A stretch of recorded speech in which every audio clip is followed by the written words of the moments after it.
కౌశిక్, మా ఇంటి పక్కన ఒక అంకుల్ ఉండేవారు, గుర్తుందా? పాపం అంకుల్ లాస్ట్ మంత్ యాక్సిడెంట్ అయి చనిపోయారనమాట. సో ఆ ఫ్యామిలీ మొత్తం అంకుల్ యొక్క ఆదాయం మీదే బ్రతికేవారు.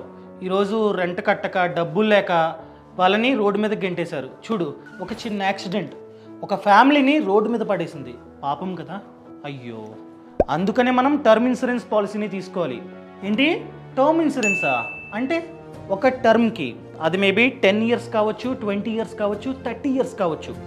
ఒక టర్మ్కి మన మీద మనం తీసుకునే ఇన్సూరెన్స్నే టర్మ్ ఇన్సూరెన్స్ అంటాం. ఆ టర్మ్ మిడిల్లో మనమే కనుక ఏదైనా కారణం చేత చనిపోయినట్లయితే మనం ఎంతైతే కవరేజ్ని చూస్ చేసుకుంటామో, ఆ కవరేజ్ మేబీ 50 lakhs కావచ్చు, 1 కోటి కావచ్చు, 10 కోట్లు కావచ్చు, ఎంతైతే అంత కవరేజ్ని మనం చనిపోయిన తర్వాత మన ఫ్యామిలీకి ఆ డబ్బుని ఇస్తాయి బీమా సంస్థలు.